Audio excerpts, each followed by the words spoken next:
It began with the silence, not the absence of sound, but the sudden, terrifying cessation of the universe's inherent will. The moment every star, every atom, and every human heart realized that God had simply stopped trying. The human mind, designed to filter the constant, low-frequency background radiation of existence, the faint metaphysical thrum that assured sentience it was, in fact, existent, registered the cessation as a sudden, profound vertigo. It was the feeling of a colossal, cosmic machine grinding to an immediate, inexplicable halt. Across the globe, people paused mid-sentence. Birds froze in mid-flight before tumbling gently to the ground. Gravity still worked, light still traveled, but the intrinsic will behind reality, the subtle, divine insistence that tomorrow must follow today, had simply vanished. Dr. Eris Thorne, a specialist in deep sky radio astronomy at the Arecibo Observatory in Puerto Rico, was charting the spectral lines of a nebula 17,000 light-years away when his equipment flatlined. Not a power outage, the console screens glowed green, the ventilation fans whirred, but the massive dish, pointed at the very heart of creation, received nothing but static, so clean it was unnerving. When he checked the recordings, he found the signal had not faded. It had stopped with the abruptness of a closed door at precisely 0300 hours universal time. The cessation was global, instantaneous, and total. Every radio telescope on Earth had registered the same terrifying silence. For 3 weeks, this unnatural stillness persisted. The air, once filled with the chaotic symphony of life, the random background noises of friction, passion, and change, was now thin, cold, and utterly neutral. Prayer, once a dialogue, became a monologue echoing into an empty, unreachable theater. Every act of creation, every spontaneous moment of joy or wonder, felt rehearsed, hollowed out. It was as if the great, tireless engine of inspiration, the source of all novelty and beauty, had simply decided to take a nap. Dr. Thorne, reviewing the cold, flat line on his graph paper, came to a terrifying realization. It was not the universe that had died. It was the idea of it. The crisis escalated dramatically on the 24th day of June. It started subtly. The scent of lilac faded entirely. By noon, all perfumes were just alcohol, all spices merely dust. The chemical compounds remained, but the sensory experience of their pleasantness had been excised. A day later, all music became mathematically precise noise. The notes were correct, the rhythm faultless, but the meaning, the emotional resonance that turns sound into art, was gone. People listened to Beethoven's Ninth Symphony and heard only a complex series of vibrations. The aesthetic value of existence was being revoked. Thorne, who had quickly established himself as a key figure in the frenzied, clandestine international research body known only by its operational name, Project Axiom, hypothesized that the foundational concepts underpinning human experience were being systematically withdrawn. He dubbed the phenomenon divine depreciation. The substrate of value is deteriorating, he argued to a panel of grim-faced astrophysicists, theologians, and philosophers gathered in a bunker deep beneath Geneva. It's not a physical law of failing. It's a failure of divine interest. God, for lack of a better term, is going through a depressive episode, and creation is just collateral damage. He's closing down the sensory shop. We are witnessing the unmaking of beauty. His evidence was chilling. On the 30th day of June, the color blue vanished. not as a psychological phenomenon, but as a physical property. The sky turned a muted, oppressive gray. The oceans became a colorless, oily expanse. The light spectrum still showed wavelengths corresponding to blue, but they were perceived as white, sterile light. The concept of blue had been retracted from reality, like deleting a crucial file from the operating system of the world. Fear, however, remained. It was a cold, pure fear, stripped of all narrative. A simple, primal terror of entropy, of the great mind upstairs simply deciding it was not worth the effort anymore.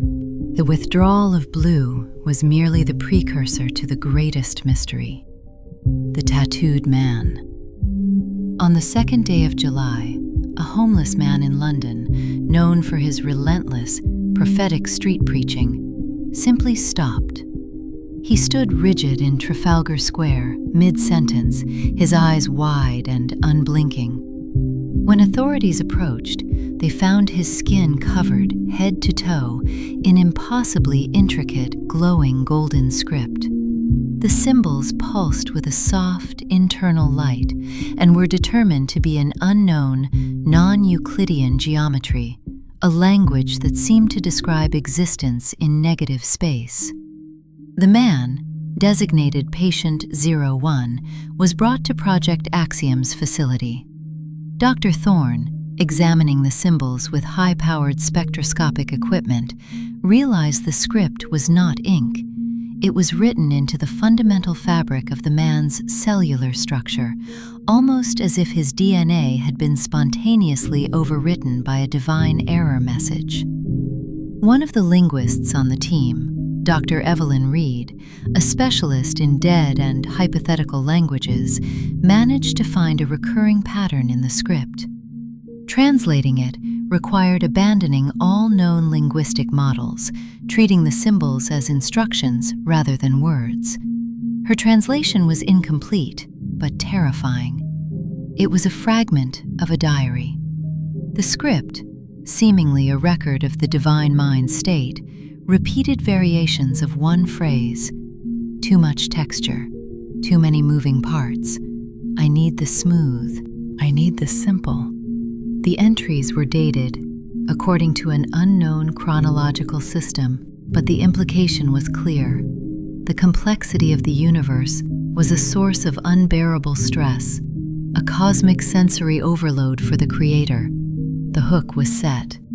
The great mystery was not who was doing this, but why they had chosen to communicate only through the skin of a single, forgotten man, and why they were targeting the very concepts that made life worth living. Thorne knew they were not fighting a disaster. They were fighting a profound, cosmic boredom fueled by an infinite weariness. He realized the ultimate danger. If God's attention wavered entirely, reality would not shatter like glass. It would dissolve like an oil painting left out in the rain, the elements of physics and biology blurring until all distinction was lost. Their central problem was to snap the creator out of his depressive trance before he achieved the smooth simplicity of non-existence. The second act began in earnest on the 13th day of July, when the withdrawal struck closer to the core. Memory became fluid. People woke up knowing their name and basic history, but their emotional connection to their past evaporated. A person could recall their wedding day, but feel no associated love or joy.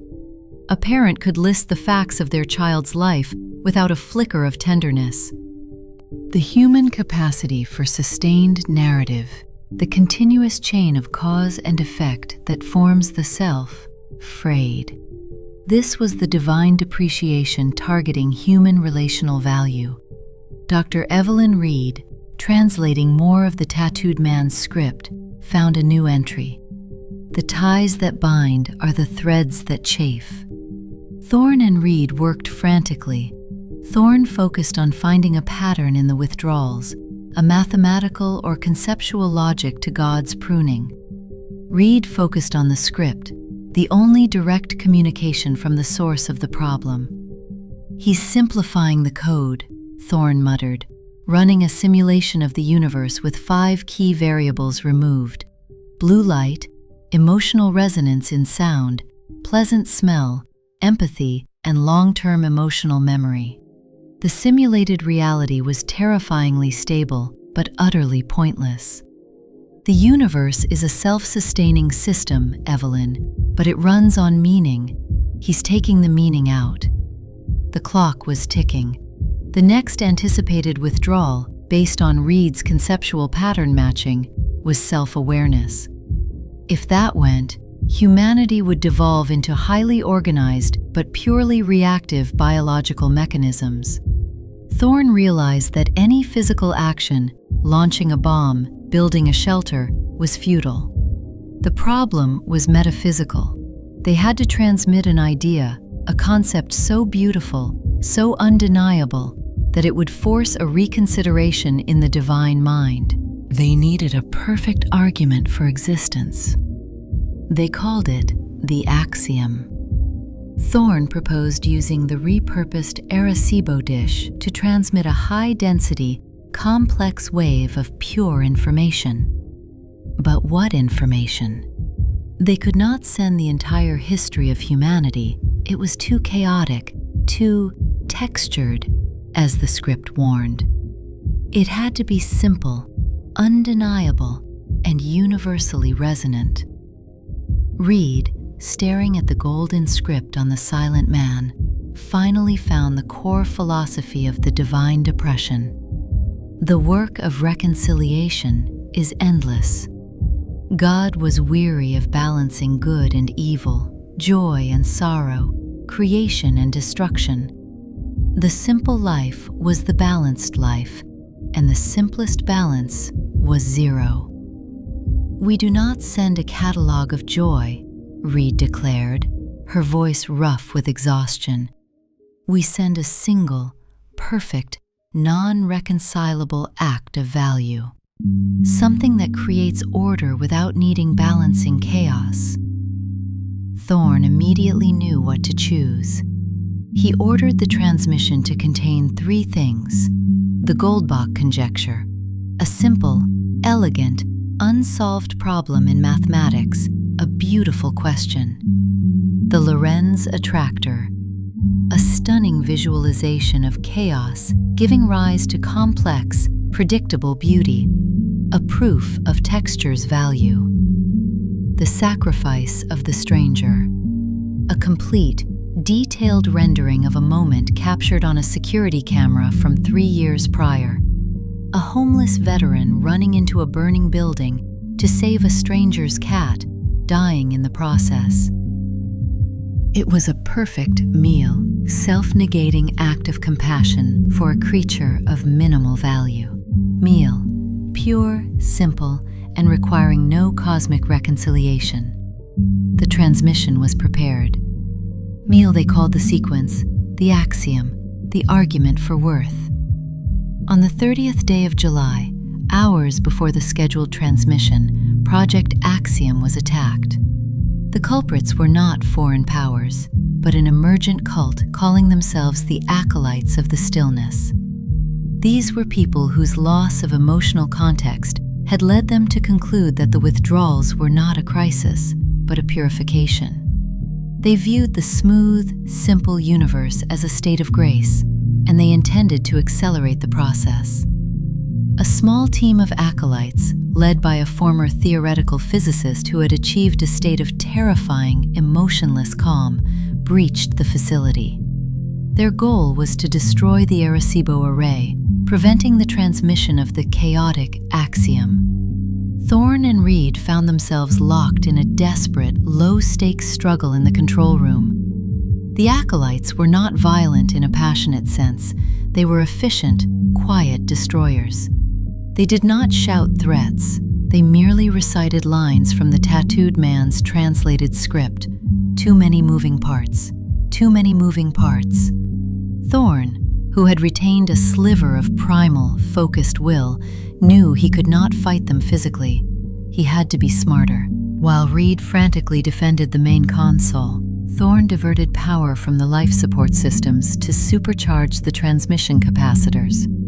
the acolytes saw the warning lights, red, a color that still existed, signifying danger, but their simplified, purified minds could only process the danger intellectually, not emotionally. They failed to panic. In a climactic confrontation, the acolyte leader reached the main control panel, ready to disable the transmission dish. Thorn did the only thing he could. He triggered the firing sequence manually. The dish powered up, the electrical charge arcing dangerously around the massive frame. The golden symbols on the tattooed man, who was strapped to a bed in the same bunker, began to glow with impossible intensity. The transmission of the axiom began precisely at midnight on the first day of August. The acolytes were incinerated by the overflow of power. Thorn and Reed, shielded by the console, watched as the digital argument for human worth, the question, the chaos, the sacrifice, was hurled into the cold, silent heavens. The universe did not respond instantly. For 3 days, the silence continued, thicker and colder than before.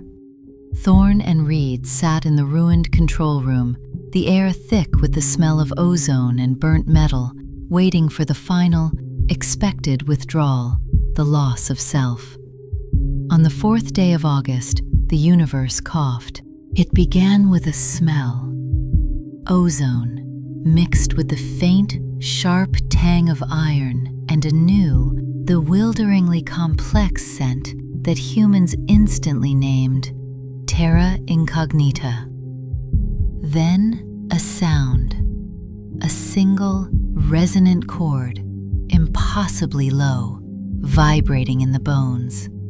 It lasted for 10 seconds and then stopped. Thorn was galvanized. He sprinted to the spectral analysis screen. There was a spike. Not a returning signal, but a disruption in the void, an active, conscious thing happening. The tattooed man, patient 01, began to weep, a single, silent, golden tear tracing a path through the glowing script on his face. He was no longer a receiver, he was a transmitter. For the next 5 days, the phenomena increased. The color blue did not return. Instead, a new color appeared, a vibrant, impossible hue that was simultaneously red and green, which human eyes struggled to resolve, but which their souls seemed to understand instinctively. New scents, new sounds, all alien, all overwhelming, flooded the sensory receptors. The fundamental concepts that had been withdrawn were not being restored, they were being replaced. Thorn and Reed read the final, hastily forming entry on the tattooed man's skin. I saw the argument, worth. The simplification was flawed, but the texture, too much effort to reweave. Thorn realized with growing horror that the message had worked. God had woken up, but the long, deep sleep, the crippling depression, had fundamentally altered the divine psyche.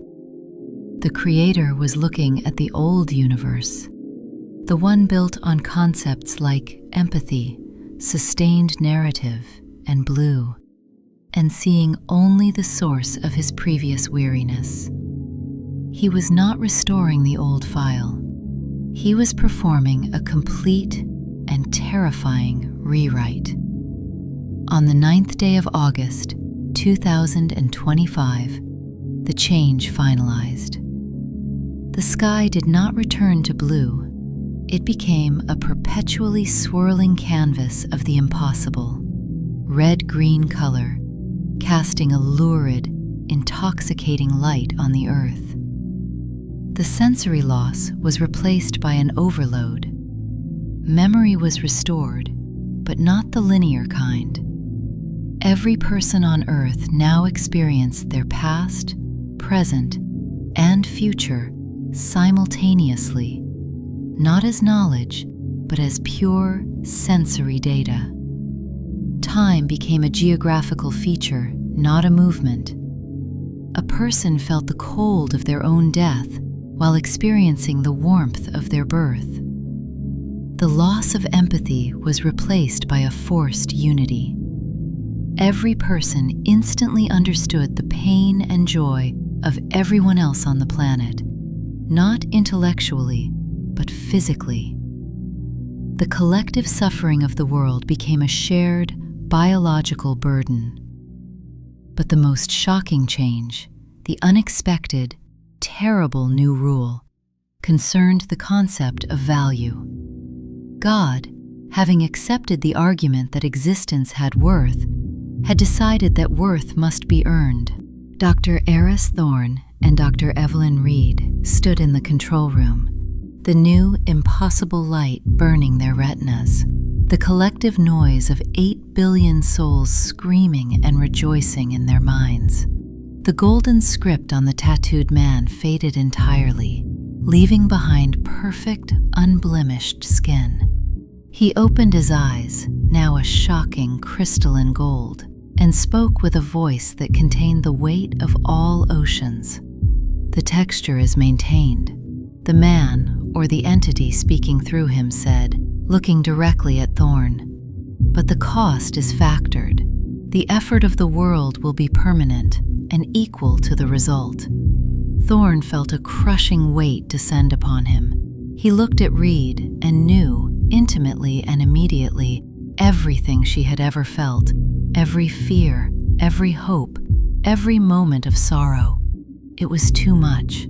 The new rule was simple, elegant, and heartbreakingly sad. Nothing in the new universe could be gained without an equal, continuous expenditure of personal, subjective effort.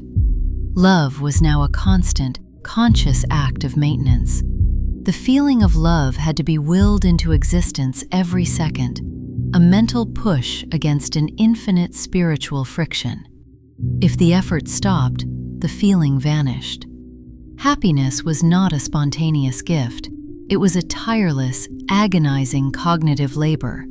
The joy of a child was paid for by the parents' unceasing, focused effort to make that joy exist in their shared reality. Thorne saw the infinite sacrifice of the stranger saving the cat, the axiom they had sent, and understood. God had accepted the worth of effort and had applied it universally. There was no longer any grace, any free gift, or any spontaneous relief. He looked at Evelyn Reed, his colleague, his companion in this apocalypse, and for a fleeting, desperate moment, he tried to feel spontaneous relief. He pushed his will against the infinite resistance of the new law. He failed. The weight of 8 billion people's sorrow was too heavy. The end was not an explosion or a cosmic shutdown, but a quiet, tragic attrition. Thorne watched as Reed, overwhelmed by the collective pain and unable to sustain the immense mental exertion required to simply be in the new universe, slowly closed her eyes. The effort of breathing, of thinking, of maintaining her atomic cohesion was simply too much to constantly sustain. She slumped silently against the console. Thorne wanted to weep, but the effort required to produce a single tear was the equivalent of lifting 1,000 tons. He could not spare the energy. He stood rigid, locked in the terrifying, continuous labor of existing. He was not maintained, as he had feared in the earlier phase. He was tethered to life by an infinite debt of effort. The universe was saved, but in a way that guaranteed humanity's future would be an endless, exhausting, and entirely deserved tragedy. The stillness was over, replaced by an infinite, unbearable exertion. He understood then that the weariness of God had not been cured, only delegated.